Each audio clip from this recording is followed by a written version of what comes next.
Meet one of the Strand's oldest families and some great stories to go with it. Coming up next on Carolina People.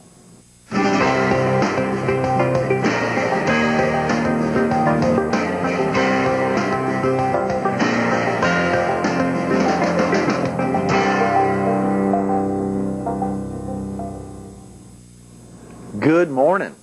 Welcome to Carolina People. This morning we're at the Fox 43 studio in Myrtle Beach. We're focused on the amazing life of an amazing person, Nelson Jackson, the co-founder with his wife of the Jackson Companies. Good morning, Nelson. Thanks so much for being with us this morning. Thank you. Good to be here. Incredible opportunity to highlight you and your life and obviously your wife's life. I'm sorry, yet I'm not used oftentimes to having two guests in, and so I think when you talked to me about possibly bringing your wife in, I said I hope we can get her in individually another time as the co-founder of the Jackson Companies. That's right. That'd be wonderful. Are you originally from the area, Nelson? No, I am from Tryon, North Carolina. Okay. I'm what you would call one of those mountaineers. For viewers in the PD or southeastern North Carolina, it is, who may not be familiar with Tryon, it is near Hendersonville, Asheville. Okay, great. Down in the hills. It's a winter tourist town and a horsey place. Where did you and Mary Emily meet? I met Mary Emily at 3 o'clock in the morning after a dance at Clemson. Is that? In October. And I kind of liked what I saw. I'm sure. And it took me a couple of weeks to get a date with her. And from there on, here we are, and we've been married 61 years. 61 years? You are kidding. Yeah. That's amazing. Well, you surely kept your youth very well. That is spectacular. And y'all, where did y'all settle following your marriage? She graduated Converse College. I graduated Clemson on the same day. A week later, we were married. A week later, I went in the service, and I took her with me to Texas. Mm-hmm. Mm-hmm. Had she grown up in North Carolina? No. She grew up in Conway, South Carolina. Is that right? And she went to Converse College in Spartanburg. Mm-hmm. Mm-hmm. Yeah. So both of y'all were right up there, obviously in the upstate. You having been a North Carolinian in school at Clemson, and she from Horry County. Indeed. That's amazing. What prompted you and Mary Emily to turn her family's home site into a campground? Greg, I was in the textile business for 30 years. I was president of Cloth of Gold Fine Fabrics. And unfortunately, we lost our mother and father in 1960. Mm. Well, with the government and people trying to get the land and everything, we took us 10 years to get things straightened out. May I go back just a moment? Yeah, and give you how her mother and father became owners of that land. In 1880, her great-grandfather sold all of downtown Myrtle Beach for 27.5 cents an acre because it would not grow timber. 27.5 cents an acre. That's right. And then to make a long story short, in about 1914 or 15, Mary Emily's mother pulled her dad out of the ocean. It was just a young man out there in trouble, pulled him out, courted, and they were married. And then along came my wife's brother and Mary Emily. And Mary Emily was about 7 years old, and the brother about 9. In 1928, they had a house up at the north end of Myrtle Beach next to the Patricia.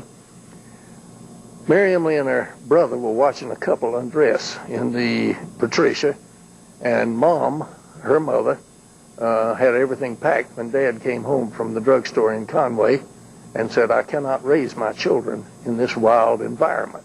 Mm. So they moved back to Conway. Well, Dr. Platt had already started buying a little land, cutting a little timber, buying the land next to him. So he swapped that house in a series of swaps, and he just wanted the land next to him. But he acquired all of it through cutting timber and buying the farm next to him. And so that's the way the land became to be in the family. Mm-hmm. In those days, it was not certainly as valuable as it is today. Mm-hmm. So when we lost them, we divided with her brother, and Mary Emily and I had over $1 million that we had to pay the government for estate taxes. And we didn't want to sell land, so we just put it to work. That's an amazing story. That's an amazing story. To carry on just very quickly, why did we? And I think I might be getting into a question on down the way, but if you can remember, why did we? We were blessed with 5 lovely daughters. And can you imagine a man coming to Myrtle Beach and living in 2 rooms with 6 women and have it rain for 3 days? No. Our thought is the butcher and the baker and the candlestick maker are just as important as the rich person. But this is God's ocean, and all mankind is entitled to enjoy it.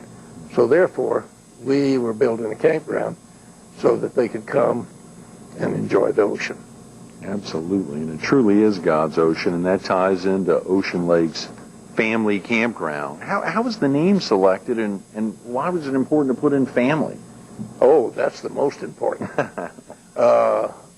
Well, a little trickery in that. Why do people leave the upcountry to come to the ocean? And everybody likes lakes. Now, as in the establishment of Ocean Lakes Family Campground and all of our enterprises, family is the most important. And that's just important to us. I thought Lance must have had something to do with naming the Sun Fun Festival or pushing it to celebrating family fun. I thought he probably had some tie in there. He or Barb must have gotten involved with that. That was a great name for the 52nd annual Sun Fun. Oh, yes, indeed. Celebrating family fun. Yes, truly indeed. An exciting time. When you think about the campground, was the campground a year-round effort in the first years that it was open? Greg, we doze, but we don't close. Yes, sir. We've never had a day that we didn't have a camper in there. Since we opened July 2nd, 1971, 30 sites, 1 bathhouse, and we had approximately 1,000 people in those woods. That's amazing. So many changes have happened in the camping industry, dramatic changes, and obviously the family campground has led the way in so many ways, in accommodations and equipment. When you think that through, can you tell us how the campground's facilities have changed from the early years? We were very, very fortunate in our vision of building a campground, and we'd never had seen one with pull-through sites. But all of our sites are pull-through and very large, so that they can take the larger units today. Yes, we started off with 20 amp current, and now we're up to 50. We have been so fortunate in our desire to plow our money back in to make it better. We have 51 miles of paved road. 51 miles of paved road within the family campground. Oh, come on. Yeah. But it makes it better to ride bicycles, golf carts, walk on the shoulder. We have a mile of oceanfront, just a shade under. That's amazing. Can we talk real quick? And you've used some words. You used pull through. Yeah. For viewers in the PD or in southeastern North Carolina, or even here on the Strand, who may have never visited a campground, or who in this instance may have never visited Ocean Lakes Family Campground. I know this was something I was thinking about later that I wanted to talk about, but can you give the viewers a sense of, if they were driving down 544, they come to that stoplight virtually where it dead ends, and right in front of is Ocean Lakes Family Campground, what would they see if they somehow had a way to get in? What would they see in driving through that 51 miles of paved roads throughout the complex? What would they see? I mean, what's in there? Well, first thing they'd do is get lost. Of course. But if they just keep winding around enough, they'll get out. It was said to me many times that wasn't it nice of them to put 544 right across from your entrance? I put the entrance across from 544 so that they would come right on in. They first would, of course, see the check-in office, and then they'd see golf cart rental house, then they'd see a lake on each side, then they would start seeing the year-round campers and then the transit campers. How much coastline is there within the family campground?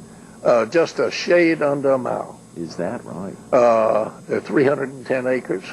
We're 3,000 feet deep from the highway to the ocean. And we just have a nice little community down there. Absolutely. Very exciting. And that is, is it available for folks to come in and just take a tour? Could folks come to the, to drive through to get an idea of what's behind there, first timers? I cannot say yes. Right. But if they come and they want to see the campground, they stop in the office. We give them a visitor's pass. We are a gated community. And that's what we love about our situation, because children can play free and ladies at night can take a walk and feel comfortable. Absolutely. Absolutely. What prompted the annual leasing of sites, and when did this come in? You said it came into practice virtually at the outset.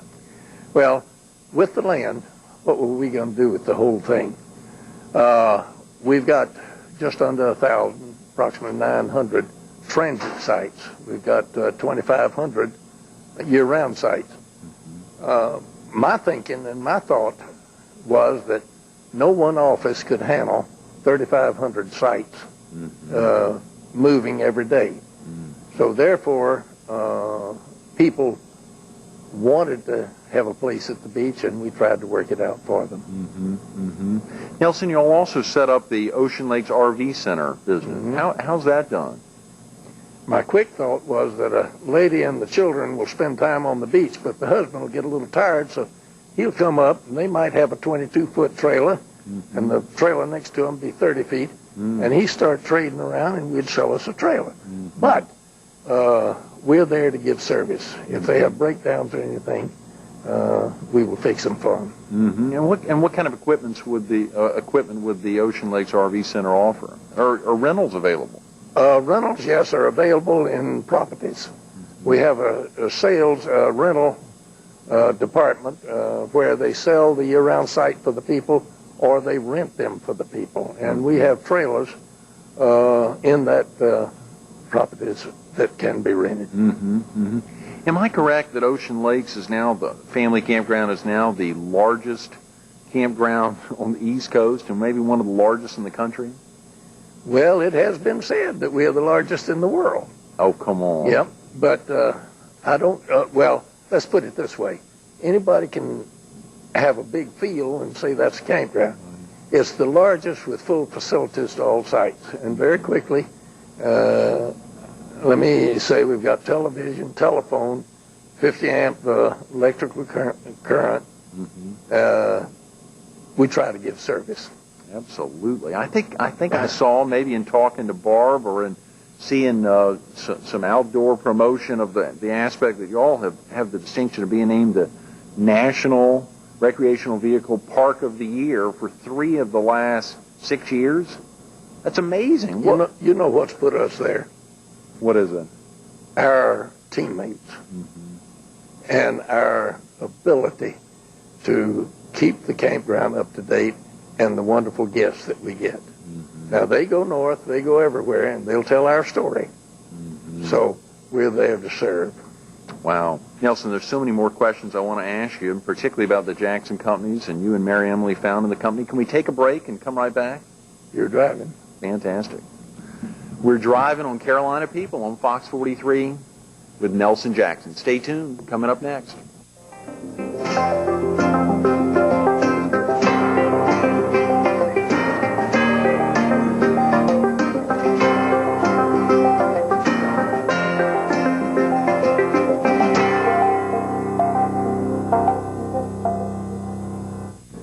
Good morning. Welcome back to Carolina People. We're visiting with Nelson Jackson, the co-founder with his wife of the Jackson Companies and Ocean Lakes Family Campground. Real quick, Nelson, before we jump back into questions, there's a shot here, a picture from 1959 of you and your 5 daughters, you and your wife and your 5 daughters. Can you share with the viewers real quick a little bit about the photo? Oh, indeed. I'm very proud of that one. That's one I built myself. Of course, that motorhome is older than 59. The picture was taken in 59, so as to get all of the girls in it.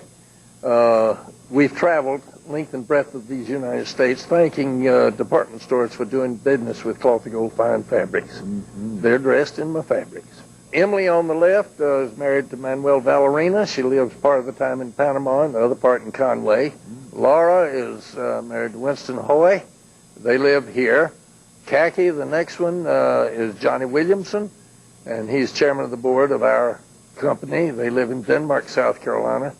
Rachel is married to John Gandy, and they live here. And Jeannie is married to Joe Mize, and they live up in the country out from Tryon and Spartanburg. How exciting. And now, Nelson, look at this, a picture in 2003. That's a beautiful shot. Are the girls laid out in the same way as they were in the original photo? Exactly. And the baby is the tallest now. And I'm so glad you asked me about that picture because Mommy and I enjoy staying in the campground in the summertime because people will come and visit us at the camper and would not come to our house. Then I want to inject one other thing. Yeah, please. You're looking at the 5 girls. You're looking at the 5 owners of all of the Jackson companies. Mommy and I have been able to move it over to them. That gives people an assurity that it will go on as it is after we're gone. That's fantastic. That's a great commitment. I see why having children, particularly daughters, is a special thing. I was saying to somebody the other day not to cut out viewers who may have sons, but there's fathers, and then there's fathers of daughters. Indeed. It's an amazing thing. Nelson, real quick, have you and Mary Emily always lived on the ocean front? We don't want to live anywhere else. We live about 350, 400 feet back in a pack of woods with live oak trees. Yes, we are right in the middle. We get on the golf cart and ride around and visit with people. That's our life. That's the reason we've enjoyed things so much. Now, how about bad weather, Nelson? Has bad weather ever given you the feeling maybe I should move back a little bit? Or Oh, no. We don't worry. Commentators talk about from Chicago and everywhere else, there's a storm out in the ocean. It's headed towards Myrtle Beach. It might be 1,000 miles off. But they scare the people, the tourists in Myrtle Beach. We have never, and Mommy and I have been married 61 years, we have never been hurt materially by wind. We've been hurt by wind-driven water. But that wind-driven water has not come in over about 300 feet. And we live, let's say, 310 feet back. It's never bothered us. That's fantastic. That's fantastic. And that We get out. Right. Yeah. You do that reassurance that you give to folks. I mean, to give them the feeling that if you're going to stay there, obviously you'll leave if something dramatic is coming up or is going to horribly impact the coast. No, we leave because we cut our water and our sewer off, and we ask our people to go in, but we ask them to come back the next day after it's over. Good for you. That's wonderful. A really exciting aspect is for 32 years, you all have lived in the same neighborhood, you and your wife, and helping to raise your daughters in that neighborhood, to see new neighbors all the time. What's that been like, Nelson? Been wonderful. We call them our newfound friends. And if I may inject, one of the most important parts of our whole campground is our Sunday morning church service, of which we have Dr. Kurt Lawton, and we'll have 300 to 1,500 in church, non-denominational, and we see a lot of our new friends there. Nelson, how about the aspect for your children, living in on a campground, a family campground, and always having a new supply of friends? What was that like for them? The 3 older girls, when we got here, they were married, or married shortly thereafter. The 2 younger girls lived with us for several years there. All of the girls, especially the 2 younger ones, the 4th one drove the garbage truck for a good while. The 5th one hauled dirt with a triaxle truck, but they worked just like the rest of us in getting it done. Nelson, we think about, obviously, Ocean Lakes Family Campground as the real centerpiece of the Jackson Companies, but there's so many other aspects of the company. When you think through from camping to exquisite residential communities, can you tell us how the Prestwick Country Club came about? How did that become a part of the Jackson Companies? We built it. 3 of our son-in-laws basically headed that project, and it was just something we wanted to do. May I move on to Crystal Lake? Yeah, please. Now, that's about 400 upscale mobile homes on a lake that we built at the same time we built the campground. And then, of course, we've got Sunway Charters, which is a charter bus company, moving and all over the country. And we have and hold that for the area of Myrtle Beach because Myrtle Beach has been so great to us, we want to give something certainly back. We have 16 companies. The girls and their husbands are not on the workforce in the companies now. Dennis Wade is our CEO, and Lance Thompson is vice president of the campground. We have 4 members, great members of our board that are outside the family and 3 in the family. Mm-hmm. So we're well set up, I think. Absolutely. And you became involved in the development and construction of the golf course there. Oh, yeah. Yes, sir. Mm-hmm. Mm-hmm. Loved it. How exciting when you think that through the Jackson Company's expanded its holding also to include a retail development, I believe. Is it Saybrook. Saybrook. Yes. How does that fit into the overall objective? Well, it's just another one of our projects. Uh-huh. Very quickly, they wanted to name it the Marketplace, and Mommy and I said no. The Says were forefathers of my wife, and all of my kinfolk came into Saybrook, Connecticut, so that's where the name Saybrook came from. Mm-hmm. And it is expanding itself as it grows. Mm-hmm.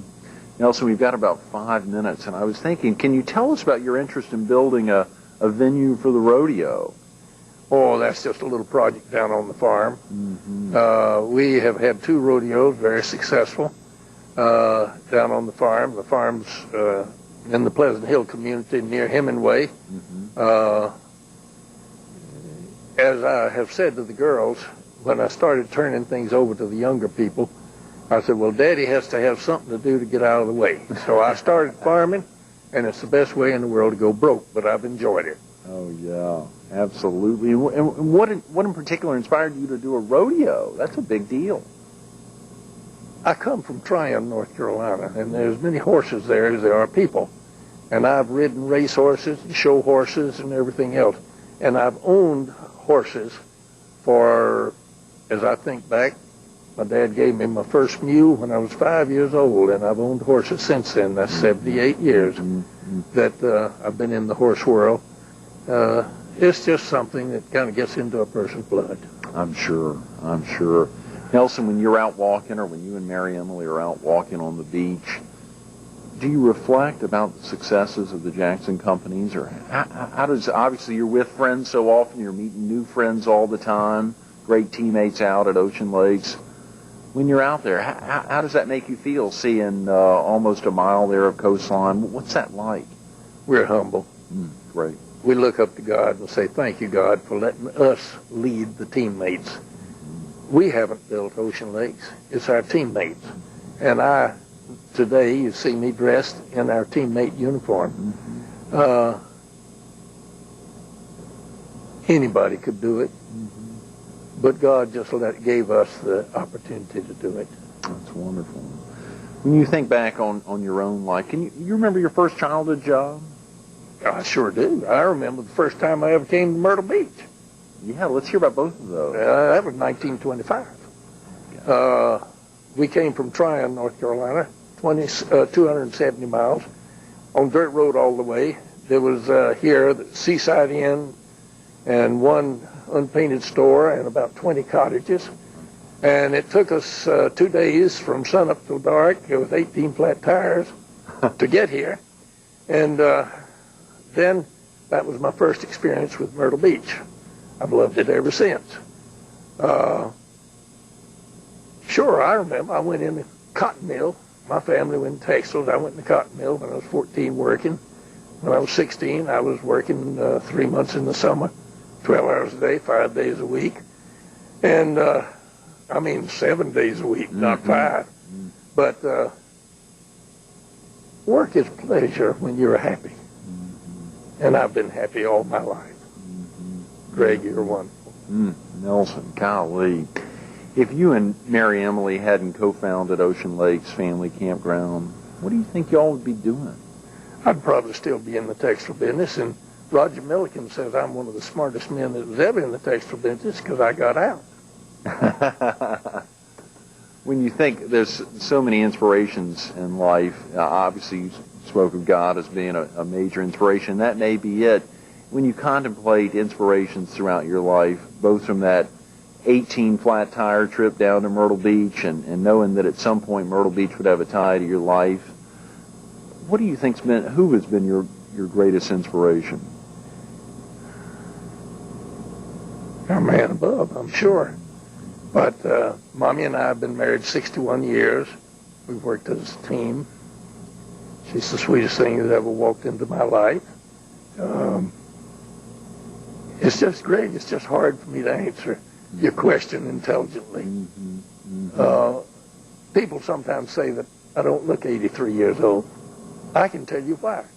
Because I have had the privilege for the last 32 years of dealing with happy people.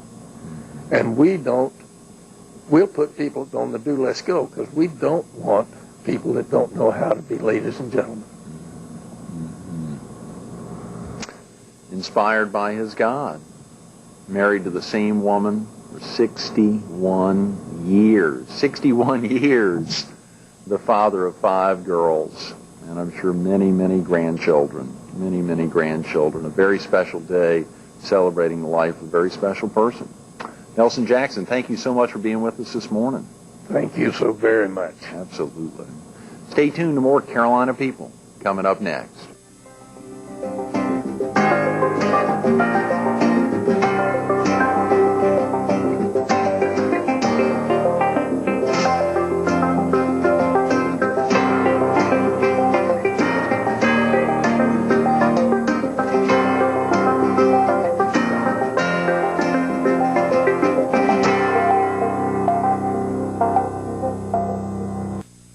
We want to thank Nelson Jackson and the entire Jackson team for making today's Carolina People so special.